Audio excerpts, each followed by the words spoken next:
And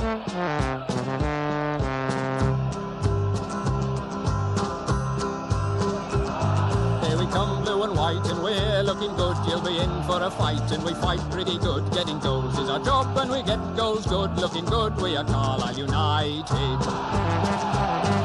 Carlisle United, the team that's on the ball. Carlisle United, the team for one and all. You're looking good, and we're with you all the way. You'll hear us singing every time you play. The playoff push is back on. Come on, we're all going to Wembley in May. That's the way it's going. Hello everyone and welcome to the Brunton Bugle, your one-stop shop for all things Carlisle United. From Ian Bishop to Stuart Bell and Jeff Smith to Wes Saunders, we've got it covered. In today's episode, we're going to look back at two much improved performances against Cambridge and Crawley, previewing the Easter weekend doubleheader against Southend United and Scunthorpe United, and we'll also have a round up all the latest news, what ex-Blue's been getting up to, and another little quiz at the end of the show as well. I'm joined on this episode by my regular co-host. Again, I think it's the third week in a row, isn't it, for both of them, Mike Booth and Dan McLennan. How's it going, lads? Yes, it's all right, isn't it? A little bit more positive now than we were last week, I think. Yeah, agreed. Not brilliant yet, but certainly an improvement. Big step in the right direction, I think it's fair to say, based on what we saw in the last two games. Let's get straight into the news. So, as it's been the case for the last few weeks, not a massive amount to report, is there? But one thing to ask about today, this week, is that the EFL have published the latest figures of agent spends by each club. And United's figures are pretty low, actually. We spent £39,360 on agents' fees in the last year, a small reduction on the previous year's spending. It puts us 14th in the table. I think well below the average for the division. I think the average is about 50 grand. Interestingly, the bottom team in the division is Barrow, who've only spent £13,359. No shock who's top of the table in our division, though, is it, lads? No, not really. Ridiculous, isn't it, how much they've spent? Like, Salford City. I'd love us to have that much money just to spend on players, never mind spending it on agents' fees. I mean, £137,884 Salford City have spent on agents since February 2020, and look what good it's done them so far. Yeah. There you go. I mean, that's a manager's wage for a year, isn't it, for them as well? Interestingly, the only team... Which manager? God knows. I mean, they've had enough for them, haven't they? Well, they've gone from the exciting ones to the underwhelming ones now, haven't they? Yes, certainly. There you go. Only team in the EFL who didn't spend a single penny on agents' fees during the period was Gillingham. Interesting, that one, isn't it? Particularly when you consider who their manager is. No further comments on that. But I'm more interested. I mean, Paul Scally's still their chairman, isn't he, Dan, I think? And he's always been a bit of a railing against agents and things like that, isn't he? Yeah, he's always been a little bit maverick, if that's the word, hasn't he? So that's no real surprise. But I'm sure that David Holdsworth has had a quote at some point saying that we will not pay agents' fees. I don't know the exact wording that he said. But... I think it would more be like, we're not going to pay ridiculous agent fees and that. I mean, for almost all contract renewals and things like that, you've got to pay an agent's fee these days. No, absolutely. It's not always signings and stuff, so... but yeah, the only other bit of news, Dan, this is one for you to take away. It's about the next phase of the Warwick Road Flags Appeal. Yeah, as listeners have probably seen and heard, we had a little bit of a press day on Tuesday down at the ground. All 6 flags have now been up for a couple of weeks, and we still have £800 left. So, again, we've contacted Nigel Clibbins at the club, and we are now looking at putting some form of mural up in and around the ground. We've got Stephen Dunn from the old fire station / Carlisle City Council on board, who has sourced us an artist. And we've got a meeting early next week where we're basically going to plan this next page. So keep your eyes out. We'll get some world-renowned street art, hopefully, around Brunton Park. I presume we are agreed that it's going to be a naked Greek classical picture of Ian Stevens, Paul Proudlock and Mally Poskett, yeah. It could well be. Can only hope, can't we? All right, let's get into the match reviews then. A nice little quick news bit there for this week. So yeah, a couple of more games down. 3 points out of 6 from these two. But even from the defeat, got to say a much improved performance. So obviously the first game, Carlisle United 1, Cambridge United 2. And the second game was Carlisle United 2, Crawley Town 0. After a pretty rotten run of results, really was it a bit of a lift, wasn't it, to see the team playing a lot better than they have been doing, Mike? Yeah, definitely. I mean, obviously we changed the system around, I think, more to accommodate Cambridge, who like to play a diamond. And, you know, to be honest, I mean, Cambridge were very, very good, weren't they? I mean, I think Houlihan is probably the best player that I've seen play against us this season. Even though he's getting on. Time, I'd say. Yeah, he was just a level above, really, wasn't he? And, you know, there's not a lot of shame in losing to a team like that. And, you know, when we got the equaliser, you know, we half thought we could have maybe got a little bit more out of the game. And then obviously you get the sucker punch at the end. But it was positive, and it was nice to see as well, sort of, whilst when we got the equaliser, obviously Torre came on at half-time, which is something that Beach hasn't been doing, you know. And obviously Alessandra came on 70 minutes, and it was them subs and sort of reverting back to the 4-3-3, I think we did, that sort of changed the course of the game for the better for us. Yeah. I know your thoughts were on it, Dan. Cambridge did that classic thing where teams that are going for the league grab the win in the last couple of minutes. You know, I've seen Carlisle do it in the mid-90s, the mid-zeros. You know, good teams will grind that result somehow. And I think if we sort of our BC before COVID form, it would probably finish 1-1, because we've been sort of on a downer. That we've had that sucker punch. But I would like to have played them this Saturday after having had a decent win midweek, because I think we would have got the point. But never mind. You know, we played well. First half, let's be honest, we were probably outclassed a little bit first half. But second half, we were more than a match for them. You know, we drew the second half 1-1, and you know, we obviously took a bit of heart from that and came out firing against Crawley.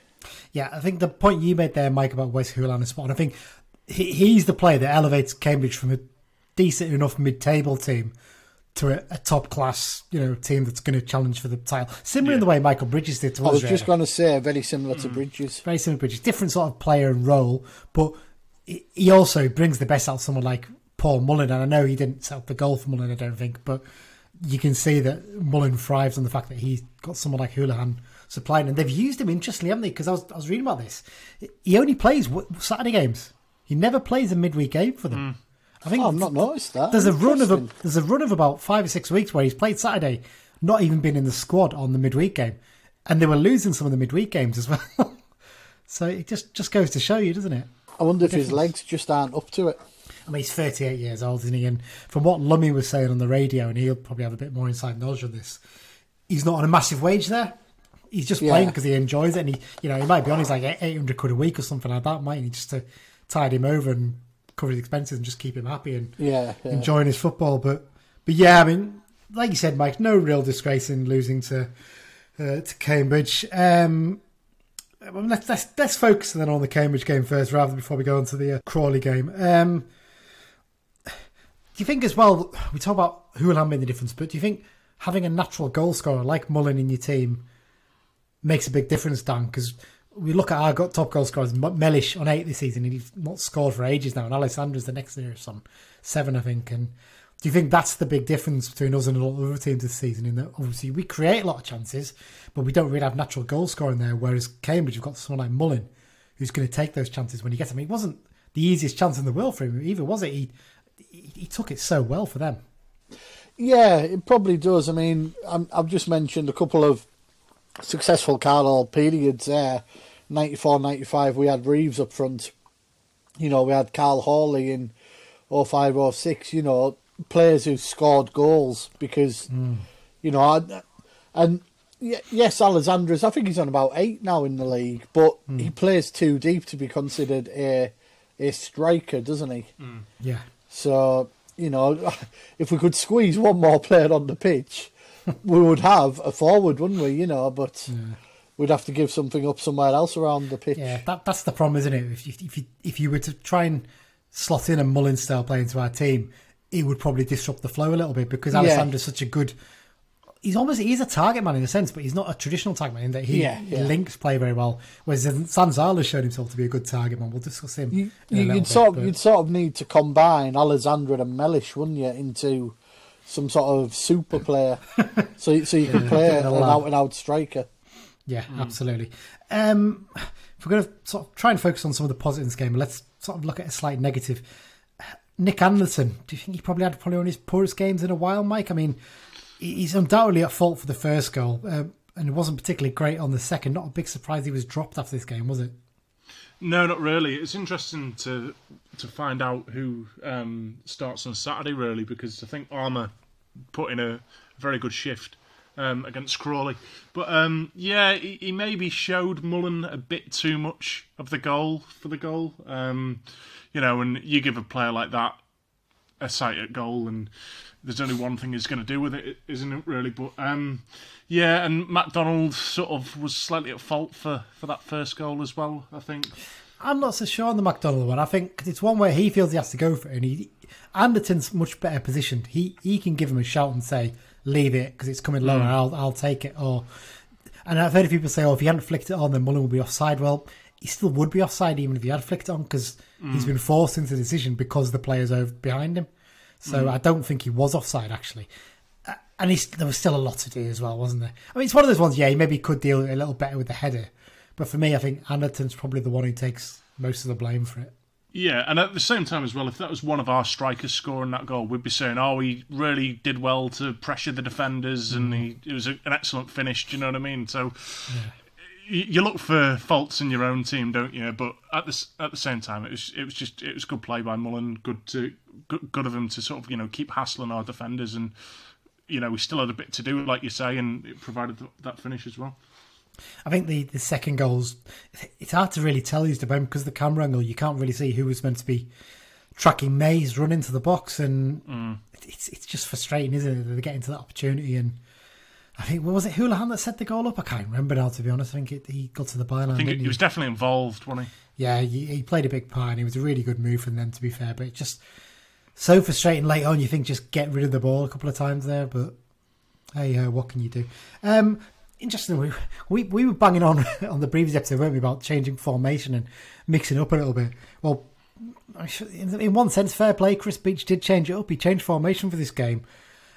First half, though, it didn't really work, did it, Dan? He played a diamond, but was the issue not so much the change to the formation, but the fact that there was a few players filling in roles there who weren't really suited to those roles, weren't they? Possibly, yeah. I mean, it's off the top of my head, it's the first time we've utilised a diamond at the start of a game. I mean, Chris Beach is pretty rigid in his 4-3-3.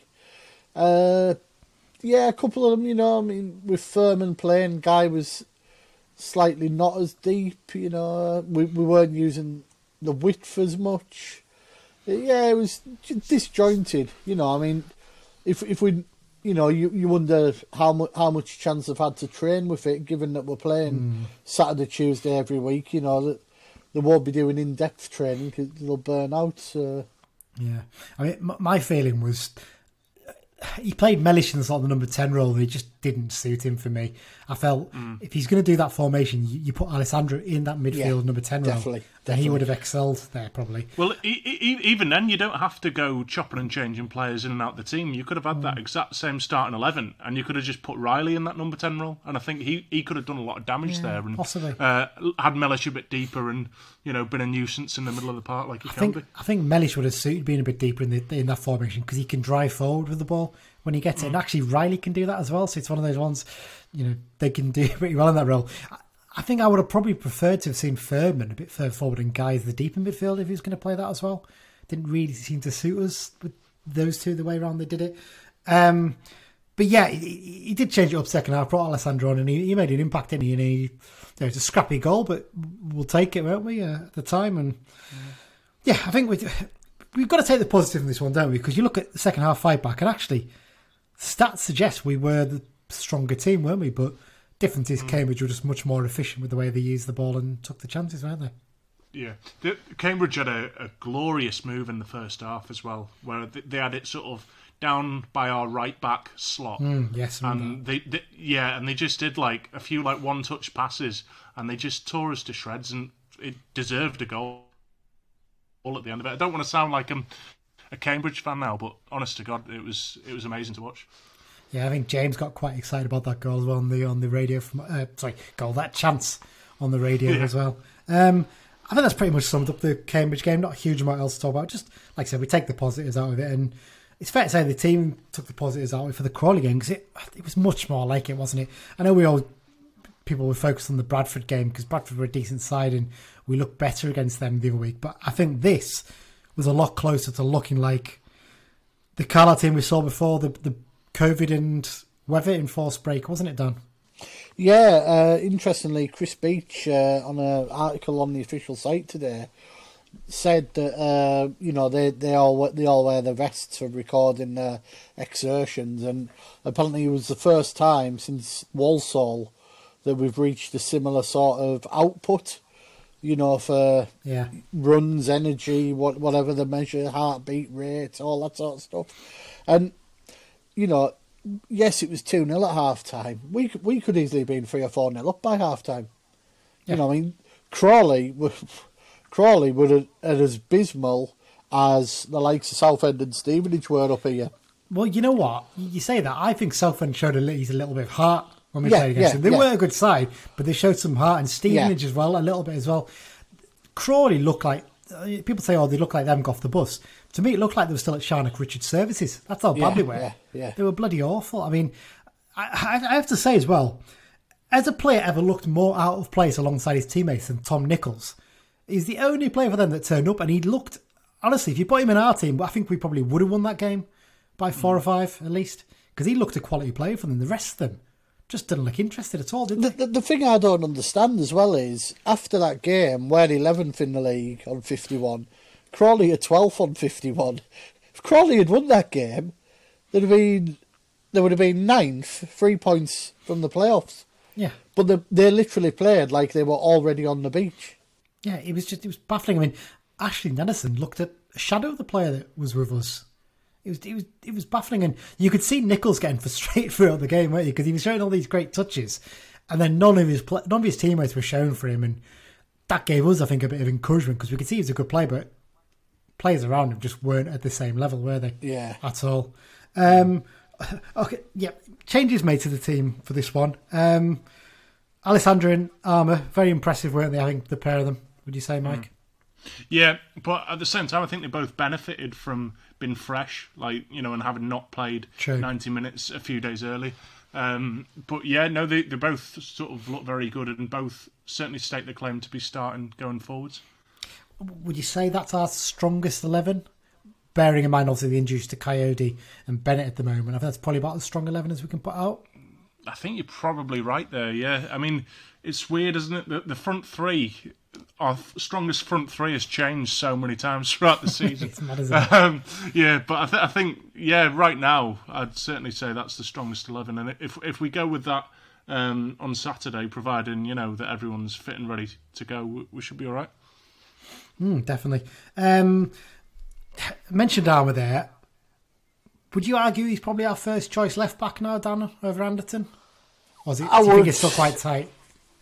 It's probably tight, but I don't think anyone would have any complaints or grumbles if Armour took the position and made it his. And I would think going into, this is looking ahead a bit, but looking into next season, the lad's, he's only 19, eh? Yeah. He's still growing. He's a big, strong lad. I know I've said a couple of times, I think eventually he might move more to the middle, but, he's took his opportunity. I know when he signed, he sort of said, if I play similar to Mellish last season, if I play a few games, I'll be happy, and he's starting. He's past that point now, isn't he? Oh yeah, definitely. I mean, he's getting his chance in the team, and Beach clearly trusts him to come in and do a job, doesn't he? And in comparison with Charters, he's obviously similar age, but he's probably not quite the same development level yet. Hence why he probably isn't getting his chances, and Mellish is staying in the team a bit more often. But what impressed me is his energy. He gets up and down and he uses the ball so well. And he was putting good quality crosses into the box as well, which is, to be honest, the one thing I'd say about Anderton is you can put a decent ball in the box, but it's so infrequent. Whereas with Armour, it's generally a good ball almost every time, isn't it, I would say? Yeah, definitely. And, you mentioned his development and Charter's development. Armour had that loan spell at Lancaster, playing against bricklayers and plumbers and all the rest of it. Yeah. And I think that probably toughened him up and made him ready for league football. And maybe Charters could benefit from something similar. Yeah, he had a short spell at Workington, didn't he, Charles? But it wasn't particularly long, and he had to come back, didn't he, I think? I think Charters would have benefited from, I know their season's only just started, but going somewhere like Annan for the half season. Just playing against proper players, toughening up a little bit, because he's undoubtedly got talent. Yeah, but he's not getting a chance to develop. I do wonder if he's a little bit above Annan's level now. Maybe that's the only thing I think maybe there. It's a tough one, isn't it? I mean, he's clearly ahead of Josh Dixon now. I think Dixon's just had rotten luck for the last few years, hasn't he, with injuries, and he's one of those ones. I mean, really, I'd love to see us give him another year, Dixon. It's strange because I was looking before. And what's his name who's at Exeter? Matt Jay, who's scoring goals for them a lot this season. He's 25 now, and he came through their youth setup, and he's only made 90 appearances. So they've persevered with him, basically, rather than just say after 1 year, if you've not made any appearances, we're going to bomb you off and you're out. They've actually, at Exeter, with a few players, they've done that, where they persevere them over a few years instead of just giving them that 1 year to try and prove themselves. I hope we'd start to do that. I really do. Yeah, I think also with the sort of wages the likes of Dixon and Charters are on, their two wages probably equal one player, developed player. So, yeah, give him another year. But, well, both of them. I think Charters has one anyway, doesn't he? I think there might be an option with Charters. I'm not sure what Dixon's... What we'll do is we'll read up on all these contract situations for next episode, because we mentioned it a couple of times, haven't we? Yeah, definitely be worth a chat. But yeah, I just think Armour's been really impressive in the games he's come in recently. He's had a couple of tough games, I think, didn't he? I think just before he came out of the team recently. But to come back and put a performance like that in just shows how good a player he is. As you mentioned there, Alessandro came in and was just, Alessandro does a job, doesn't he? Let's talk about the goals. First up, Joe Riley goal. Assist for David Mitchell there, wasn't it? I've never seen anything like that at Brunton Park before. You've obviously seen the, was it the Tim Flowers one? Was it Stan Collymore scored, I think, against Blackburn? But I don't think I've ever seen that at Brunton Park. Have you, Dan? I wonder if either the keeper's made some sort of mark and it's hit that. I know keepers aren't supposed to, but they all do. Or, as one of the defenders put his foot through the ground sort of thing, and the keeper's not noticed it to flatten it, and, it's just one of those things. Yeah, a little bit unlucky for Crawley, but thing is, not complaining. If the shot bounces and lands exactly where the slight divot is, that's when it goes off in some random direction, doesn't it? It's just, it could have landed, 2 or 3 centimetres further forward, and it would have been fine and it would have saved it. It just happened to land in that one place where it bounced up and went over. Yeah. Mike, you were very impressed with Joe Riley, weren't you? And generally, you're very impressed with him. You made a bold shout about him after the game, didn't you? Yeah, I firmly believe right now that he is the best player at the club. Because quite often, League 2 level, if you've got a player who's an absolute grafter, he's not very good at football, is he? There's got to be like some kind of compromise, but he's an absolute grafter, and he's a fantastic player. Like there's no area that I would say maybe he needs a couple more goals, But I think he's great at passing. He's great at dribbling. He's really aware when he gets the ball. He's just brilliant at what he does, and I think. I really, really hope that we can keep hold of him, because I don't think he'll be playing at this level for very long. It strikes me he's very grateful for the opportunity we've given him, though, because obviously he left Bradford and he'd barely played there. It was looking like his career was on a bit of a downward spiral, and we gave him the chance, didn't we? And Speaking of that, I don't know if you noticed on his Instagram, he put up a picture with Josh Wright, who was at Orient until January. Yeah. And I know he had a bad injury a while back. I wondered if for both being at the same place, you know, at the same time for treatment and sort of they've obviously kept in touch and, you know, it's quite nice to see, you know. Yeah, it was good. I agree with you, Matt. I think he's been fantastic this season. And you mentioned before we started recording, a really good point. I think it is overlooked a lot, the fact that he's never played in midfield before. This is the first time. He's always been a fullback. He's always been a right back prior to coming to us. Beach has clearly seen something before he came because he's not played him at right back at all for us, has he? He's played him right wing a couple of times. I think he's filled in a couple of times at right back late on, sort of thing. But he's not started a game there. And, and it is difficult to adapt to a new position like that if you've been so focused in your training on playing one position for so long. I mean, the difference you see with him and Mellish, and they're both players who both play in defence, have both moved into midfield now, and Beach has been responsible for that move. Mellish, and this is not a criticism, and he's come up obviously through Gateshead playing non-league football.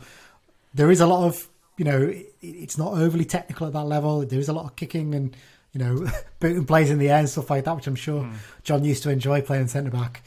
Whereas Joe Riley's come through the Manchester United Academy, hasn't he? And you see that technical aspect to his game, don't you? And if you remember when we spoke to George Tanner on the interview special, he mentioned about how they have like a year where they play different positions. Yeah.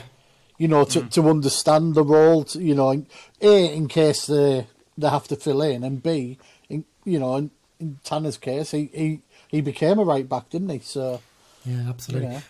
Just to point out to you there, and just double check there, Josh Wright was actually at Bradford City a couple of years ago.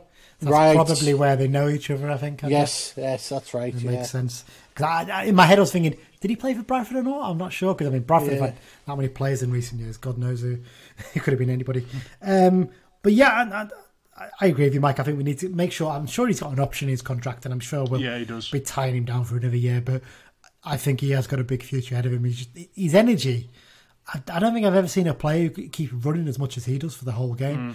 I know that Beach has always talked about the amount of running that Mellish does, and I think Mellish is different because Mellish is a taller player. He's got quite a rangy stride, hasn't he? So you maybe don't notice as much. Whereas Joe Riley, with his little legs going mad, he just covers so much ground, and it was great to see him get another goal. And I think I'd like to see him take a few more set pieces as well. Actually, I think maybe mix it up a bit. I know Guy takes pretty much most of them, but it'd be nice to see Riley take a few. Although that's a massive positive that we haven't mentioned is that we seem to have stopped laying off free kicks. We're getting close as well. It makes you think, if you take him on a bit bloody sooner, we might have scored one at some point, but there you go. Amari Patrick, looking like he's getting back to his form, isn't he, Dan? He looks like he's been lifted a bit, and you know he loves a lot shot from long range, doesn't he? He probably should score a few more of them, but what a cracking goal this one was, wasn't it? Yeah, and I think what's been forgotten in, obviously the talk at his strike, the work he did just prior to it to get into the shooting position, you know, he was sort of tussling, he kept hold of it, got turned round and wallop. Yeah, he just looks like it. His confidence just dipped a bit, didn't it, over the last month or two? But it looks like the last 2 or 3 games, he feels like he's got a bit more responsibility, doesn't he? He looks like he's really growing into that, doesn't he, Mike? Yeah, definitely. But I don't want to sound too negative here, but you don't. But no, I mean, for me, a team like Crawley, you can't be depending on, you know, the ball hitting a divot in the ground and a thunderbolt from distance. You need to be creating like a load of chances, and it's not something that we really did. I mean, Zanzala had that amazing chance that pulled where their keeper pulled off that amazing double save. But yeah, it's. I mean, because Crawley were awful, weren't they? Do you know what I mean? And I just feel I don't want it to paper over the cracks a bit, you know. But hopefully it'll give the lads that confidence boost that they need, and we can play with a little bit more freedom going forwards, and the shackles are off. Yeah, well, you mentioned Zanzala. I mean, the double save was incredible, but actually, I think what people missed. I need to see the GoPro footage to confirm that I'm right on this, but I think actually the keeper beat Zanzala to the second ball. I don't think it was a case of Zanzala missing the chance. I think he got up so quickly and he kicked the ball before Zanzala had a chance to get to it against Zanzala's leg. If you watch the way he kicks his leg, it looks to me like he got there first. Now, like I said, you need to see the GoPro footage just to confirm that. But brilliant save from their keeper, who's like 38, isn't he? I think as well. He's very athletic to get to that. Got to give a big shout out to Ozzy though, because I think last few games he's not. He got his run of goals and everyone's getting very excited. But actually, last few games, been quite impressed with his all-round target man work, Danny. He looks like a player who's finally grasping how we play. And my God, he is a nuisance for centre-backs, isn't he? Yeah, I think obviously his first appearances, he was coming off the bench, etc. He wasn't up to speed. And obviously he's a little bit different. He wasn't really... We don't think he was affected by the COVID, etc. Yeah. But... he'd sort of tapered away at Crew, so he's sort of had his own sort of pre-season, hasn't he? And, the way he's played the last half a dozen games, you would sign him up for next season. Oh, 100%. I definitely... I think... I can't remember if it was you that said it, Michael, or someone else, but he's the kind of player you can build a team around, can't you? As a target man up there, he really... And what you can imagine, once he gets this season and then a full pre-season under his belt, he could come back absolutely flying next season. He really could. He reminds me of Harry Kane in some ways, in the ways that he can like back into defenders and kind of make them have to foul him a little bit. Yeah, do you know what I mean? Like Paulie-esque, you'd say, at our level probably. Yeah, but he sort of like, I mean, he'll have a little handful of their shirt and he'll sort of, he'll make them grab a bigger handful of his shirt and sort of pull them down. And I think, there'll be the word, isn't it? Yeah, I think there's going to be some centre-backs that are going to be absolutely whining at referees about him, because I think he'd just be an absolute nightmare to play against. Definitely. I think we pretty much covered it all there for the first half of the show, covering the match review stuff. The key thing is now we've got to follow it up with two performances against Southend and Scunthorpe, haven't we? And we'll be previewing those games in the second half of the show, so we'll be back in just a jiffy. Hi, this is George Tanner. You are listening to the Brunton Bugle. Thanks for that, George. We're back now for part 2 of the show, where we'll be looking ahead to those games against Southend and Scunthorpe over the Easter weekend. We've not got any bit with an opposition podcast this week because I did message the two of them and they didn't get back to us. I have a feeling the two podcasts we contacted are fairly infrequent in the amount of the recordings they do, so it might just be they've just not seen it, basically. So we're hoping to get a Barrow fan or someone, a Barrow expert on at least, next week ahead of the game down the Cumbrian coast. First up in these two games, Southend United. Dan, bit gutting this, isn't it? Because this would have been a cracking away weekend, wouldn't it? Yeah, it would have, especially if the Carlisle Southend flights were still operating. It would have been very handy. But no... You look at this game, you look at where Southend are in the league, where little couple of green shoots from us midweek, and we've got to look for a win here, haven't we? Absolutely. You've got to be targeting a win, don't you?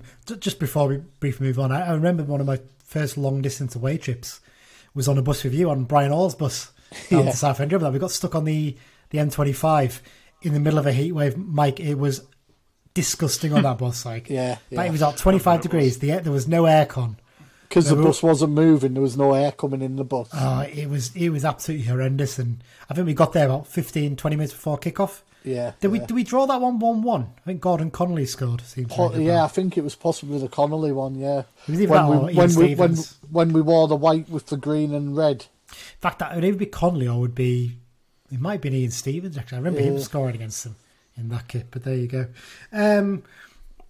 So Mike, I just feel like if we're going to be deadly serious about having a good go for the rest of the season, we've got to be targeting 3 points from this game, haven't we? We do, yeah, definitely. But someone put something up the other day of a home league table and an away league table, and we're actually top of the home league table.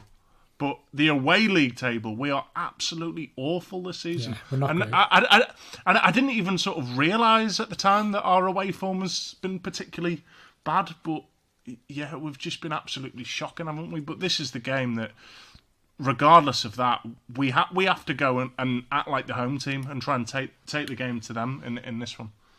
I remember that we played them quite early on in the season. It was the game where 1,000 fans were allowed into Brunton Park, and we beat them 2-0 thanks to goals from Josh Coyote and Amari Patrick. Dan, thinking back to that game, and Southend were bloody awful that day, weren't they, really? They looked desperate, and it wasn't really a massive surprise that they only picked 2 points up in the first 11 games, was it? Yeah, they were a mess, weren't they? You know, I mean, fair play to them. The team they had out, they did have a little bit of heart. They did try, Yeah. but they just simply weren't good enough, were they? You know. Yeah, but they've improved a fair bit since then, and we discussed the fact that it was a bit weird that they gave their manager a 3-year contract, Mark Moseley, but they seem to have a bit of faith in him. And since they've sorted the off the field problems, Mike, they've got a few experienced players in, haven't they? And they look like they're giving themselves a fighting chance of getting away from trouble, aren't they? It's been difficult because they're not losing games, but they're not winning them either. They're drawing too many games, and that's what's killing them right now. Yeah, but, well, one of the experienced heads, if you can call him that, is Niall Ranger. Obviously, well, he'd the ball, I think you'd call him, wouldn't you? Yeah.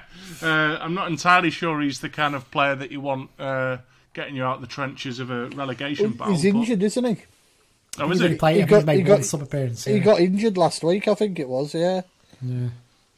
And out for the season, I think they said. He's out for the season? I didn't even know. Yeah. That's flying. That's rotten luck, isn't it? But I remember hearing when he was at Blackpool, Neil MacDonald was manager, and he just didn't like him at all. And his contract was heavily like appearance based and stuff. And I think he was only on like £100 a week, but he had like a grand appearance fee. And MacDonald said like, you were never going to play, but you still have to drive to training every day, otherwise I'll dock your wages. So, and it's actually costing him money to get to training. Like he was losing money. Yeah. I've actually looked it up. He came on as a sub in the 77th minute in a game against Salford, and then had to be subbed on the 89th minute. And he's out for the season because of that. Bloody hell, that's just rotten luck, isn't it? But there you go. But yeah, I mean, some of the other experienced players they brought in, I mean, decent players for this level, maybe getting on a little bit, and obviously they might not be up to match fitness levels, but Ricky Holmes, Jacob Mellis and Greg Halford, and they're pretty decent names, them, Dan, aren't they? Yeah, they've got one or two decent players. You know, I'd like to see them stay up. I couldn't give a toss about Grimsby. You know, nobody likes going to Grimsby. It's a all, to be quite honest. Pardon my French. You know, at least Southend, you can go down the pier and, you know, go and see Jamie Oliver cooking in his little hut and that, you know. I think obviously at Barrow's expense, please. And I actually think I'd rather Colchester went down, to be honest, because it's a pain in the ass to get to. So, but there you go. More on them in a bit. Actually, though, we'll talk about that. Yeah, so they seem to think quite highly of Moseley. He was quite well thought of the job he did at Weymouth. So clearly, he's one. Whether they go down or not, it looks like they're going to stand by him, don't they? And let him rebuild the squad, because they've been a mess for a few years now, haven't they, Dan? Yeah. A mess sums it up, doesn't it? They've had off-field trouble. They've been meant to be getting a new stadium built for several years. 25 years. That's what I remember. They were talking about. It's Fossett's Farm, isn't it? They were talking about that in 2000 when we went down there for that game. Yeah. I'm sure they were. And it's, you know, they've just sort of lurched from the Sol Campbell reign. Well, I wouldn't call it a reign last season. Yeah. You know, and they won about one game under him. Yeah. But I mean, they've been up to even though he should have every job he goes for. I mean, they've been up to the Championship 2 or 3 times, though, haven't they? I'm sure in the last couple of decades. So they were a decent-sized Championship club, weren't they? Yeah, back in the day. Yeah. I mean, if they had a new ground, they would get good crowds. There's a massive catchment area for them there, because I know a lot of them go in to West Ham, don't they? But yeah, the West Ham's a problem, isn't it? Yeah. But in terms of affordability, if they made it affordable, they could get good crowds there, couldn't they? Yeah, definitely. It's a real shame how they've been run, really, in recent times. But like you said, they're proving hard to beat of late, but they just haven't got the firepower to win games.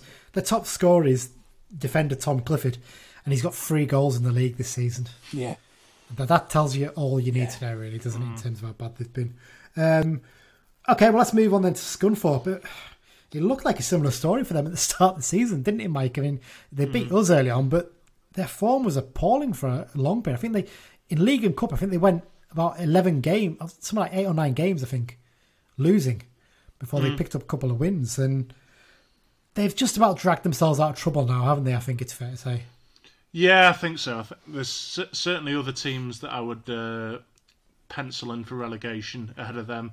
Ryan Loft seems to have scored quite a few goals for them. I think every time we mention the former Blues, he seems to be one of them scoring goals there. So, yeah, I think of the two games, I'm certainly more wary of Scunthorpe than Southend. He scored 8. I've just looked it up. Yeah. Decent return for him, to be fair. But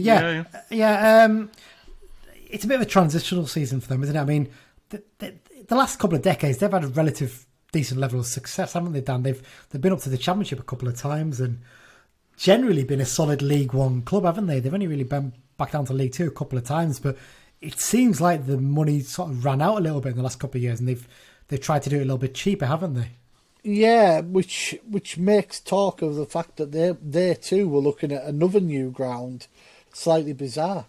Yeah, I mean, they've only been at Glanford Park for what? For 25, 30 years? About 30 years, yeah. Yeah, but it's interesting though, because anyone who's been to Glanford Park can tell you, although it's a relatively new stadium, it's not a great stadium to watch football in, is it really? It is the epitome of the biscuit tin design that people berate these days, and the facilities, I mean, there's barely any leg room behind the goal. There's no concourse space behind the away end either. And as someone who's been in the home end as well, when I've been in the press box there, the facilities are basic at best. They've got some box at the top, but clearly it's commercial income is what they'll be targeting from a new ground, I guess, at a push. And I suppose, I don't know exactly where the new ground would be, but I'm guessing it might be prime retail land that they're sitting on right now, I guess. I don't think it was too far away from where the current one is, because with it being so out of town, it would... Yeah, to be honest, I've only ever driven there before. We drove a couple of years ago when, funny enough, Ryan Loft scored. Miles from the train station. Miles. Yeah, it's a long way, isn't it? Yeah. My highlight from that game was someone said to us at half time, we should maybe bring that Elias Sorensen on. But he'd been playing for the first half. And but he was that anonymous. Was that one of only 2 league starts for us, I think?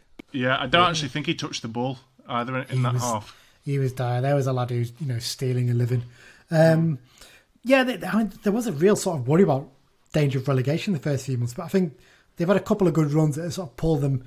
And they're only about 6 points below us now. I think they say you'd imagine they're probably just about, because not all the teams below them are going to go on brilliant runs to get close to them. I think so. I'd say one more win and they're definitely safe. Scunthorpe. I think the key turning point for them though was probably the arrival of George Taft in January. I mean, I pointed him out in the pre-season preview. Actually, as a good signing for Bolton as a defender that knows this level, because they brought him in from Cambridge. It didn't work out from at Bolton, but he seems to have had a good impact there, doesn't he, Dan? Yeah, Taft's a decent player, isn't he? He's obviously raised the game of a couple around him. Let's be honest, he's the sort of player you'd have at Carlisle quite happily. Yeah, good defender at this level. He's played here for this level for quite a while now. Is he injured at the moment? I'm not 100% of that one. He's missed the last few games. We went off after 6 minutes against Cheltenham. Oh, there you go. So I put him down as a danger man for this game, so he's not going to be much of a danger, is he? Yeah. There you go. They've only lost 3 of the last 13 games, and they've got 6 wins in that time as well. So they've really dragged themselves away in this last quarter of the season or so, haven't they? Really? Was it me who suggested that they could struggle this season? Possibly. I think you might have talked me around to it, because I think originally Crawley's a struggler. Or did I put Crawley's a struggling in? I can't remember anyway. But I think you might have been the one who tried to convince us all that Scunthorpe were going to struggle, which you were right at first. Yeah. But they've managed to turn it a bit. But it seems a transitional season, and similar to Southend, they seem to have a bit of faith in Neil Cox turning them around and giving him time to rebuild things. I think he only arrived at the start of August, didn't he, Mike? I think he didn't really have a pre-season together compared against some other managers. So yeah, I think it's one of those ones, isn't it? He just needs a bit of time to get them right. And you mentioned obviously there Ryan Loft there, but there's 2 more ex-Blues in their squad, in Alex Gilead and Olufedo Olomola. I think Olomola's been injured for most of the season. I think he came on as a sub in the last game, but Gilead's attracting a bit of attention, isn't he? I think from League One clubs. I seem to remember reading that. I wonder if he's learned how not to bottle a tackle yet. Well, they're playing him centre midfield, aren't they? So he must have at least toughened himself up a little bit. Yeah, they've had him as captain as well, so he clearly grown up a bit. I mean, you could see he had ability, couldn't you, when he came to us? His problem was he just didn't really want to be fighting really much for his place, was he? That was the biggest problem. And Kevin Van Veen up front for them as well is always a player who's going to be a big threat, isn't he? I think he's one that's always been decent at this level. Move on to United's team news. Probably not going to risk Josh Coyote, you reckon, for this game, Dan? I reckon they'd probably wait till after the Easter weekend, I'd think, at least, for this one. He went on international duty with Ireland but didn't feature in the under-21 game. I think he was the only one who wasn't named in the team and subs out of the squad. Yeah. Danny Devine did come back in that reserve game the other day, but Beach has now said, hasn't he, that he's not probably going to feature in the next couple of games at least. I think they're going to ease him back in, I think was the long-term aim, I think. Looking at this as well, obviously Morgan Feeney could be a couple of weeks away from playing in a reserve game, possibly. But Jamie Armstrong with his ankle, and Reece Bennett and Brennan Dickinson with knee injuries are probably going to be out for the rest of the season now, aren't they, by the looks of things? Bit of a shame, that one. Okay, predictions. Come on then, Dan, you up first. 2-0, 2-0. Oh, boom, right in there. Goal scorers. Don't care. Win-win. You've got to pick goal scorers. That's the rules in this. Farman 2 twice. Don't care who scores. Okay. Let's get 2 wins and let's gate crash these playoffs. Great stuff. All right, Mikey, you can be a bit more sensible and give me a goal score as well if you want. Go on. I'm gonna go 4-0, 1-0. Oh. And I'm gonna go for Alessandra to get a brace in the first one. And then he's not going to get a brace in a 1-0, pal, is he? Well, obviously. And then the other one, I reckon a sweaty Reece Bennett goal off a corner. Reece Bennett's injured for the rest of the season. Did I say Reece Bennett? Yes, I meant Aaron Hayden. Aaron Hayden, okay. Fair enough. All right, well, I'm going to go 4-0 against Southend as well. Yeah, I agree. I think we're just going to be bouncing and we're going to batter them. And we're going to. Last time we did this, Mike, though, we looked a bit stupid because I think I said against Harrogate, didn't we? And we ended up losing that 1-0. But anyway, I'm sticking by it. I'm going to be, Chris Beach wants us to be positive. We're going to be positive, aren't we? We're going to go for wins. Yeah. It's a 4-0 win. Zanzala hat-trick. And John Mellish finally is going to get a goal after God knows how long. And the second one, 2-1. And I'm going to go with goals from Amari Patrick and Joe Riley. Why not? Let's have them two again. And probably Ryan Loft will get the other goal, just the way it'll go. And that's it for our predictions. Okay, let's move on to the X-Files. Dan, you going to round us up through this? Yeah, goals on Saturday for Ashley Naderson, Andy Cook, Jerry Yates got another. Yeah. Paddy Madden scored for Stockport. I think that was his first goal there. And a classic in the conference, Angelo Balanta. Brilliant stuff. Yeah, and we've got a few sort of ex-players, etc. Former loanee from earlier in the season, Micah Obiero, has gone out to Halifax for a bit of football. Yeah. Obviously, with it being past the January window, you can only go to non-league. Yeah. David Hopkin, who very nearly became manager here the other year, is hailing his capture of talented Josh Todd at Ayr United. Saying he's a cracking player, he's got plenty of experience at that level, and he's looking to set the Scottish Championship alight. He's scored a lot of goals in Scotland, hasn't he? No, sorry, he played a lot of games in Scotland at a decent level, hasn't he? I think from what he's probably played a good 200 games, I would say. Yeah. He's had a good career for himself, and I think he was a bit unlucky with us in that we had so many good centre midfield that time. He was never really going to get a chance. He would probably have walked into our team these days. Yeah. Definitely. Everyone's favourite pantomime villain from last season, Harry McCurdy, has been brought back into the Port Vale squad list after Zach Mills was ruled out for the rest of the season. So can't see him playing much though. Still, although let's say new manager there, isn't it, Darryl Clark? So he might get a chance there now. Yeah. Possibly. And the other one, Dean Bouzaznis, who was once on our books as a keeper, is on the threshold of history, according to an Australian article. His move from the A-League's Melbourne City to Sutton United was deemed a bit of a step back, but he's having the last laugh as Sutton are in a strong position to come up from the National League. So yeah, I'm just checking my list. I think that's it for the roundup. One other, which is not right. It's not Carlisle related, but we're going to mention Paul Tisdale has gone in at Colchester as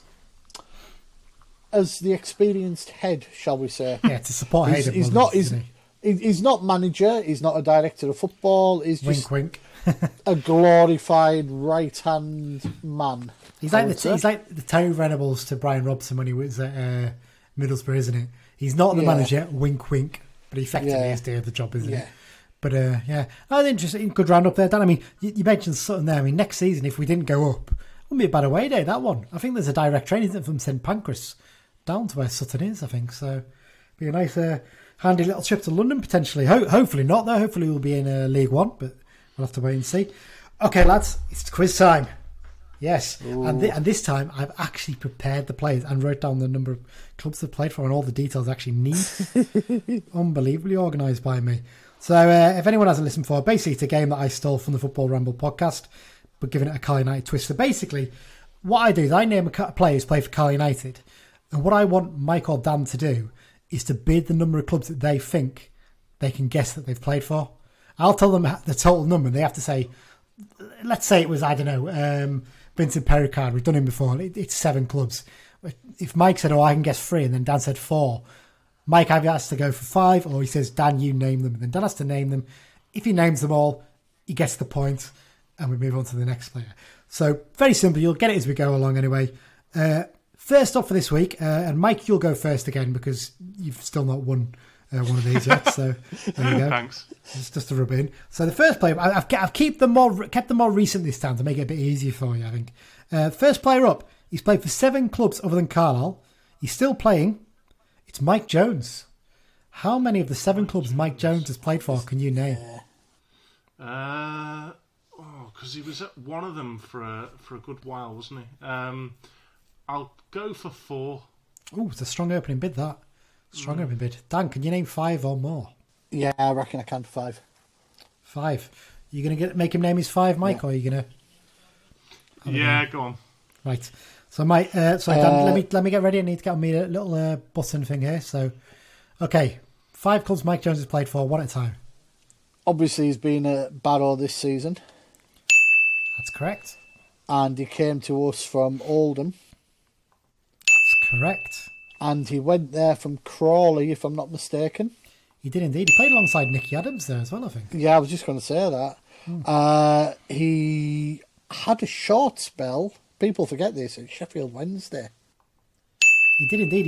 He had a big move for them from another club, and who no longer exist in Bury. Well, there's correct. Technically, I think they do exist in a legal sense for arguments, but they haven't got a league, have they? In No. that sense. But there you go. So that was 5 of the 7. Well done there, Dan. That's 1-0 to you. The other 2 you didn't get. He started his career at Tranmere Rovers, but he also had a spell on loan at Shrewsbury Town from Tranmere at the start of his career. I think he started as a winger, didn't he, at Tranmere, from what I remember. I think it was only when he sort of got to Oldham that he got moved to centre mid. He played on the wing for Oldham quite a bit as well. Yeah, I think at Oldham they moved him to centre mid, I think, towards the end. So there you go.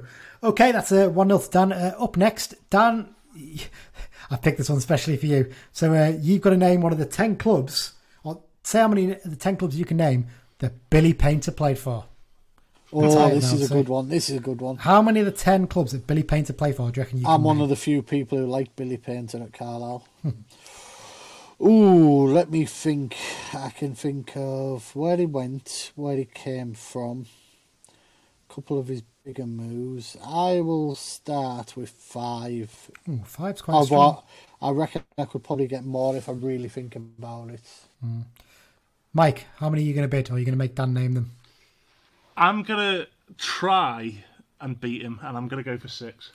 6. Dan, are you going to make him name them, or are you going to have a go Name yourself?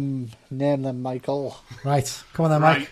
One at a time, Well, please. obviously, he left us for Hartlepool. That's correct. and he joined us from Doncaster. That is correct as well. It's 2. But now this is where I'm going to... Well, I'm trying to do it in sort of chronological order to a degree. But I'm sure that when he was at Doncaster, he had a loan spell. And I think he might have had a couple of loan spells. But it's one of the Sheffield clubs. And I'm going to punt United. Correct. And That's obviously... Swindon. There you go, that's 4. Leeds. 5. You just need one more. And I think he started at Port Vale, didn't he? That's your 6. Well done, Good mate. effort. There you go. So, yeah, he started his career at Port Vale, as you mentioned there. He then had a loan move and then a permanent move to Hull City. Didn't actually stay there that long. He then went to Southend United. I completely forgot he was at Southend for a minute. No, I remembered that. He didn't play many games for them, though, did he? No, he had a loan spell from there at Bradford. Then he went to Swindon, then to Leeds. Then he had a loan spell at Brighton from Leeds. Then joined Doncaster Rovers. Loan spell at Sheffield United. Came to us and then obviously went to Hartlepool United. So yeah, that's 1-1 after 2. Ooh, it's exciting this week, isn't it? The delicious irony that a goal from Billy Painter and Gary Dicker kept us in the league under Keith Curl. Yeah. Interesting, that one, isn't It's it? a funny old game. Yeah, it is indeed. Okay, next up, he's played out 2 spells with us. He started his career with us, came up through the academy. Scott Dobie played for 6 other clubs other than Carl United. Remember, I want professional clubs here, and that could be as long as it's what you consider professional levels in that country. So 6 clubs Scott Dobie played for.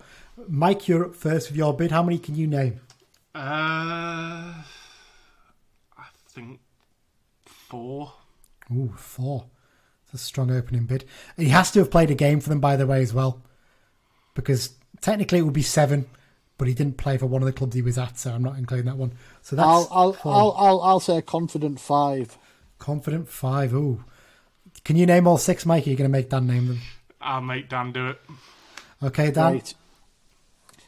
He had a loan spell at Clydebank from Carlisle. Great. Well, that's a brilliant one. That's a brilliant one to pull out the bag straight away. At the time, he was actually looked as though he'd be heading out Carlisle from memory. There was talk he was going to go there permanently, wasn't there, I think? Yeah. Yeah. Okay. We sold him to West Brom. Correct. And he went to Millwall from West Brom. He sold him for a decent fee to Millwall as well. He made some big fees in his time, yeah. And he went to Nottingham Forest before he came back to us. That's correct. And after he left us, he went back to Scotland. And I've got 2 teams in my head. Ooh. And I'm going to say St Johnstone. You're definitely saying St Johnstone? Yeah, St Johnstone. He's right. Yes. Well done. For some reason, I had Inverness in my head as well. No. No. There you go. No, yeah, you're correct. You pretty much read it correctly there. The only one you didn't have was he had a loan spell at Bradford from St Johnstone as well. And you know, I completely forgot about that. Yeah, you had a loan spell from Bradford. He did also go to York City at the end of his career, but he never made a first team appearance for them, and he retired not long after. One of those players I think we criminally underrated by us when we sold him. 125 grand is what we got for him. Should really have got better money in my opinion, but there you go. Okay, that's 2-1 to Dan then so far. So up next, Dan, you're going to go first on this one again in terms of your bids. Play for 7 other clubs other than us. I think he's still playing. It's James Chester. How many of James Chester's 7 clubs that he made an appearance for can you name?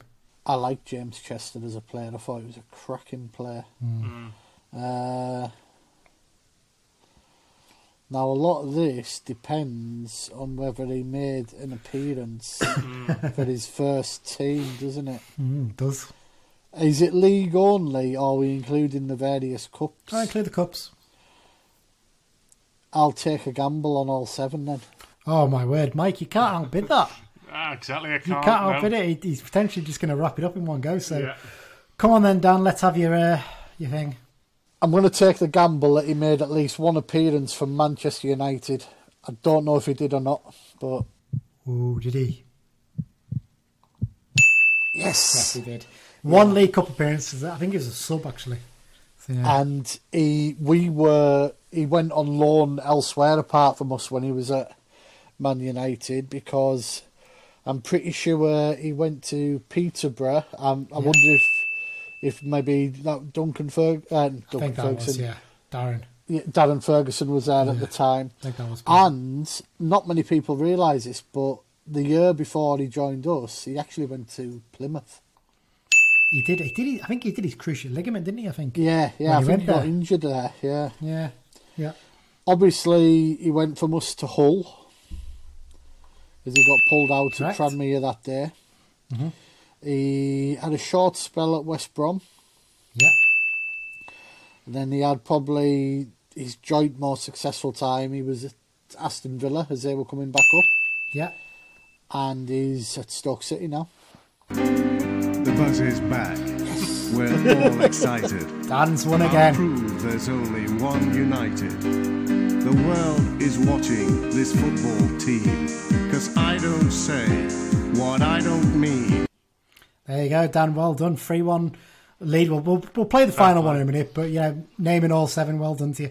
Yeah, you got it pretty much bang on there, to be honest. I think he had a loan spell at Villa first, I think, before. Or was it a loan spell at Stoke, I think, before he signed permanently for them? He's made over £20 million in fees during his career. I didn't realise that till I was looking it up. He's been unlucky with injury a couple of times as well, hasn't he? Very unlucky, to be fair. I mean, I think he would have had a decent chance of playing some games for United, I think, if he hadn't had such bad luck with injuries. And I think he's one of them as well. Well, it's just because he's only like 5'9", 5'10", maybe. And I think if he was like 6'3", 6'4", he could well have played for one of the top teams, I think. Definitely. Yeah. Played a few games for Wales as well, hasn't he? Yeah, he has done, to be fair. Yeah. Okay, so let's complete the set. Let's see if you can make it a respectable 3-2, Mike.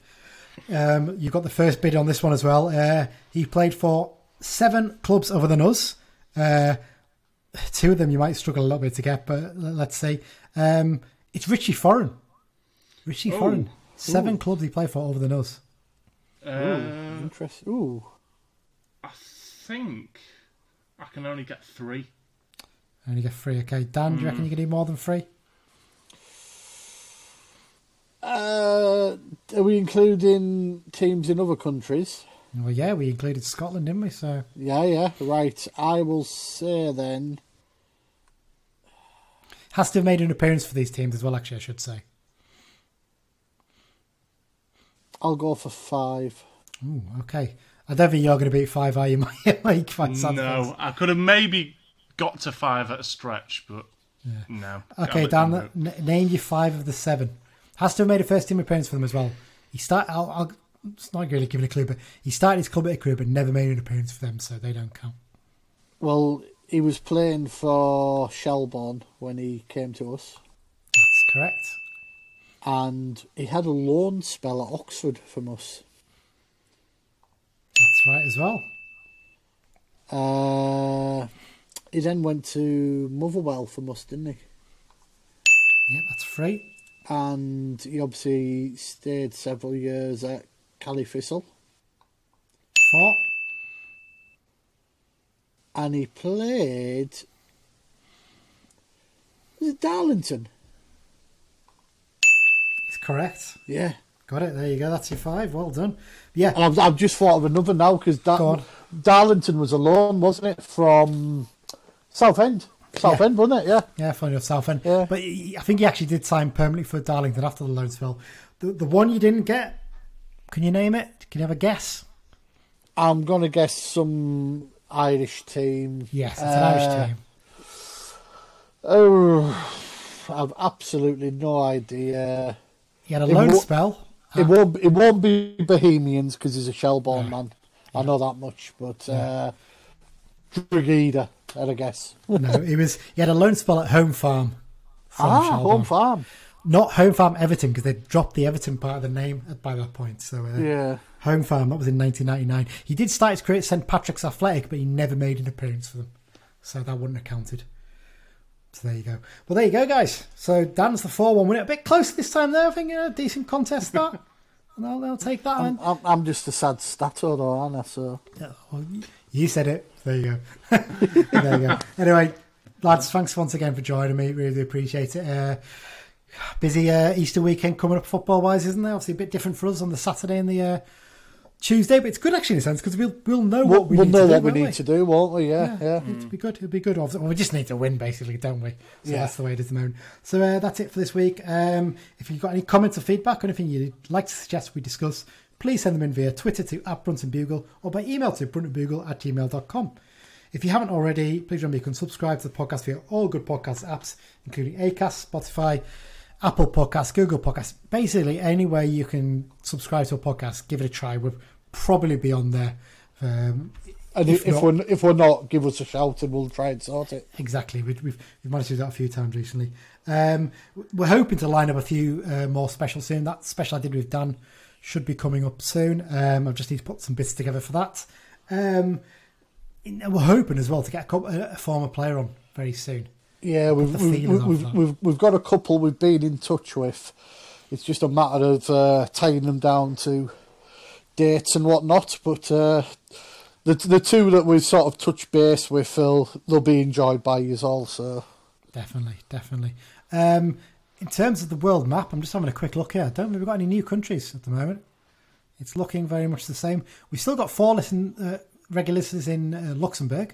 Well, not 4 listeners, but 4 listens in the last week or so. So still got some listeners out there. Yeah, no new countries there. So as you were, I guess. We'll be back on Wednesday, Thursday next week, probably to record and be out before the weekend ahead of the big game against Barrow. Hopefully we can complete the double against them, lads. That's what we'll be hoping for, won't we? Yeah. Absolutely. And thank you everyone for listening, and up the Blues. Up the Blues. Cheers.